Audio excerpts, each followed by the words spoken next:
Alors, toutes les mesures dont tu parles, justement, tu l'as un tout petit peu évoqué, mais ça coûte du fric. Comment tu vois un petit peu les choses, justement, au niveau du financement de l'État, dans un État qui fait face à une crise monumentale actuellement? Mais la France n'a jamais été aussi riche. De l'argent, il y en a. Ils disaient qu'il n'y avait pas d'argent caché, qu'il n'y avait pas d'argent magique. Mais ils viennent de trouver 300 milliards pour garantir les grandes entreprises. Ils viennent de déterrer 110 milliards pour donner aux employeurs pour payer le chômage technique. Et même, ils donnent encore 24 milliards pour les petites et moyennes entreprises jusqu'aux individuels et auto-entrepreneurs. Donc de l'argent, il y en a. Et de toute façon, il n'y a qu'à regarder. Hein. Il y a 600 milliards d'avoirs français dans les paradis fiscaux. La plupart, c'est les grandes entreprises qui les alimentent. Il y a les 500 premières familles, elles ont 500 milliards, plus que le budget de l'État. Euh, Darmanin, le ministre du Budget, il disait ce matin sur France Inter qu'il ne fallait pas d'optimisation fiscale agressive. Il y a donc une optimisation fiscale agressive, il suffit de changer les lois. Et puis, il y a les 58 multinationales qui blanchissent à peu près 100 milliards par an au Luxembourg, il faut qu'elles le rendent. Et puis la fraude fiscale, elle est de 100 milliards. Donc, il faut aller chercher l'argent là où il est. Et puis, il y a l'ISF, l'impôt sur la fortune, qui a été supprimé. Alors, on dit parfois c'est 3 milliards, 4 milliards. Non, Thomas Piketty dit que maintenant, c'est près de 10, 11, 12 milliards. Et donc, l'argent existe. Mais évidemment, il faut aller le chercher. Alors, ce qu'ils font, c'est le contraire. Regardez comment ils distribuent. 100, 110, 120, 125 milliards pour payer le chômage technique et faire face, et puis 300 milliards pour les grandes entreprises.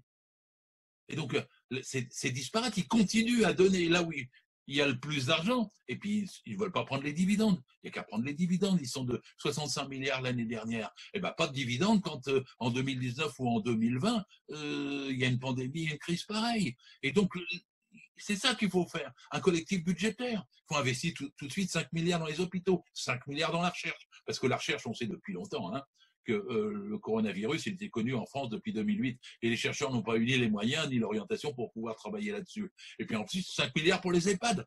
On sait tout de suite où il faut placer de l'argent. Puis en plus pour l'école, parce qu'il va falloir attraper les enfants décrocheurs. Donc il va falloir avoir des classes spéciales. Il va falloir faire le nécessaire pour que l'école publique puisse faire son rôle à plein. Elle va avoir des dommages sinon. Alors ça, c'est les choix que le gouvernement ne fait pas. On a l'argent pour le faire. Il faut, parce qu'aujourd'hui, j'ai parlé des mesures immédiates, les masques, les tests, puis après, il y a les mesures les jours d'après. Tout de suite, c'est l'école, le transport, bon. Et puis tout de suite après, il va falloir changer d'orientation, c'est-à-dire mettre en avant les services publics et non pas donner 40 milliards par an sous forme de CICE ou de casse des cotisations sociales aux grandes entreprises. Il faut réorienter totalement la société vers le service public et non pas vers les desiderata des grands capitalistes financiers privés. Tu es bien placé avec ton expérience pour imaginer la détresse sociale que ce confinement, ces mesures de confinement, de chômage partiel, puisque maintenant, même quand on garde ses enfants, on ne va plus être payé en arrêt maladie, mais en chômage partiel, vont entraîner surtout sur les bas salaires. Tu peux nous en dire un petit peu quelque chose? Ah bah oui, mais le SMIC doit être augmenté. Les bas salaires, il faut 300 euros pour tous tout de suite. Et je dis bien du salaire, pas des primes. Et il faut permettre que tous ceux qui sont en dessous des minimums sociaux, ça soit rattrapé et ça progresse. Quoi. Faut pas la somme des minima sociaux ne doit pas être inférieure au seuil de pauvreté. Et donc, il y a une série de mesures à prendre sur les loyers, sur les frais bancaires, sur les aides aux ceux qui sont solitaires, ceux qui sont sortis récemment de prison, aux SDF et aux immigrés qui sont sans papier. Il y a toute une série de mesures immédiatement dans lesquelles il faut placer plus d'argent que dans la caisse des gros patrons. Hein. Bon, et ensuite, après, moi, je vois bien ce que ça veut dire. Moi, ma vie, je suis un fils d'ouvrier, j'étais ouvrier moi-même. Ma mère était soignante, ma femme infirmière. J'ai fait je ne sais plus combien de boulots. J'ai visité pendant 30 ans comme inspecteur du travail les entreprises. Je vois ce que ça veut dire sur les chantiers en ce moment. Je vois ce que ça veut dire dans les entreprises où on est confiné. Je vois ce que ça veut dire dans les cantines. Je vois ce que dire tu vois les drames en matière d'hygiène, de sécurité et de conditions de travail. Et je vois aussi la colère que va être celle des gens quand on va les livrer à nouveau au virus sans les protections, sans avoir fait les choix. Demain, ça peut plus être comme avant. Alors, peut-être pas croire en Macron pour que ça change, parce qu'il avait déjà dit ça, j'ai retrouvé la phrase, le 10 décembre 2018, face aux Gilets jaunes, il avait dit « Demain ne sera plus jamais comme avant ». Ça n'a pas duré longtemps. Hein.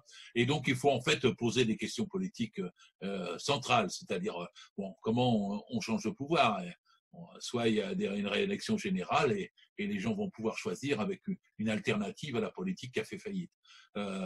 Soit sinon, il va y avoir des explosions sociales. Et dans les contextes actuels, je ne conseille pas au gouvernement de choisir ça et de continuer à ne plus écouter les syndicats et de ne plus écouter les revendications populaires. Parce que depuis les Gilets jaunes, les cheminots, ceux qui ont défendu leur code du travail, tiens, code du travail, ben, il y a intérêt à le reconstruire. Pas 60 heures, mais 35 heures, et même 32 heures, parce qu'on ne peut pas rester avec 6 600 000 chômeurs. Comprenez qu'on est 30 millions de salariés, 6 600 000 chômeurs qui aujourd'hui sont dans une catastrophe. Et puis vous en avez 8 millions qui sont obligés de faire du télétravail dans des conditions qui n'ont même pas été définies. Et ensuite, vous en avez 9 millions qui se trouvent en chômage technique. C'est-à-dire que c'est une désorganisation complète et les gens ne savent plus à quoi se tenir, côté horaire, côté partage du travail, côté salaire, côté métier, côté... Donc, tout est à rebâtir puisqu'ils ont tout cassé. Et voilà, pour ça, il faut changer la politique, il faut changer l'orientation. Et pour ça, il faudrait, je le dis tout de suite, une unité de la gauche vite. C'est-à-dire, il est urgent que tous les groupes qui ont tous fait des plateformes adéquates en ce moment pour nous sortir de la pandémie.